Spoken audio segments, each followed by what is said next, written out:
Everyone, welcome back to my channel. तो आज की क्लास में हम सीखेंगे way of permission. There are two types of permission. हम जब भी किसी से परमिशन लेना चाहते हैं तो हम दो तरीके से परमिशन लेते हैं।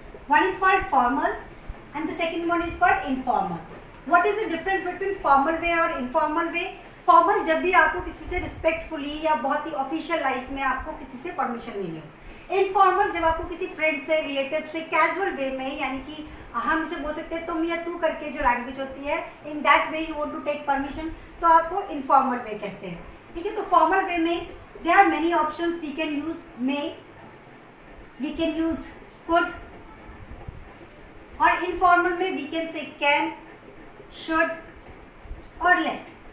सो दीज आर द वेज जिसको हम फॉर्मल और इनफॉर्मल में परमिशन ले सकते हैं। तो one by one we will talk about them. सबसे पहले मैं आपको बता दूं कैन और could. What is the difference between may and could?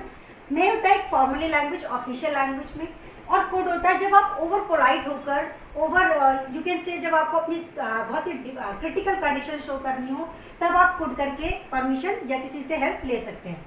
Can आपको कैजुअल वे में, जिससे आप तुम और तू करके परमिशन लेना चाहते हो, आप उनसे कैन, शुड या लेट करके परमिशन ले सकते हैं।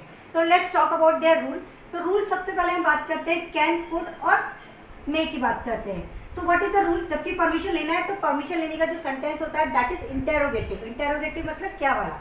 तो सबसे पहले मे, कुड या कैन, जिस भी वे में आपको परमिशन लेनी हो वो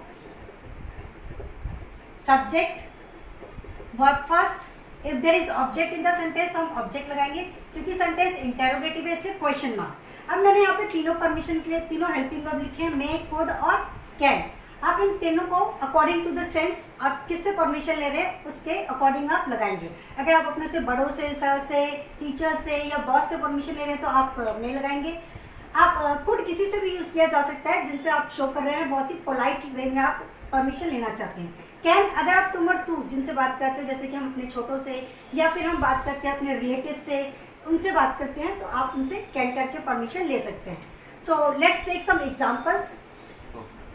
तो जैसे कि मैंने यहाँ पे सेंटेंस ऑलरेडी लिख दिया है जिसमें मैंने लिखा है क्या आप मेरी मदद कर सकते हैं, और क्या आप मेरी मदद कर सकते हैं इसमें मैं जो परमिशन ले रही हूँ या फिर मैं रिक्वेस्ट कर रही हूँ किसी से, दैट इज मैं कोई सीनियर है मेरे, या फिर मेरे सर हैं, या फिर मेरे एल्डर्स हैं, उनसे परमिशन ले रही हूँ या फिर रिक्वेस्ट कर रही हूँ। तो अगर मुझे किसी बड़ों से या सीनियर से बात करी तो मैं लगाऊंगी मे। मे के बाद आप है, यानी कि आपके लिए लगाऊंगी मैं you. May you, what is the verb here?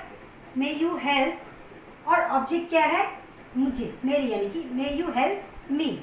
अगर इसी सेंटेंस में मैं किसी छोटे से बात करूँ कि क्या तुम मेरी मदद कर सकते हो या तू मेरी मदद कर सकता है, तो मैं कैन की जगह, मे की जगह लगाऊंगी can. Can you help me. अब जो थर्ड है मेरा कुड, उसकी बात करते हैं। कुड अगर आपको किसी से बहुत ही ज़्यादा पोलाइटली रिक्वेस्ट करनी है, आपको शो करना है कि आप बहुत ही क्रिटिकल सिचुएशन में है और आपको किसी से रिक्वेस्ट या परमिशन लेनी है, तब आप इसे यूज़ करेंगे could. Could you help me. तो मैं एक बार फिर से आपको डिफरेंस क्लियर कर देती हूँ। आपको रिक्वेस्ट या परमिशन लेनी है किसी से तो आप मे लगाएंगे जब आपके सीनियर हो, बड़े हो, बहुत ही रिस्पेक्टफुली आपको किसी से रिक्वेस्ट करनी हो या फिर परमिशन लेनी हो तो मे यू हेल्प मी। अगर आप किसी छोटे से बात कर रहे हैं, किसी सेम एज या अपने फ्रेंड से आप हेल्प मांग रहे हैं, रिक्वेस्ट कर रहे हैं, परमिशन ले रहे हैं, तो कैन यू हेल्प मी। और अगर आपको किसी से बहुत ही पोलाइट, चाहे बड़े हो चाहे छोटे हो, कोई भी हो, किसी भी एज ग्रुप के हो, आपको उन्हें बहुत ही पोलाइटली रिक्वेस्ट करनी है तो you will say could you help me.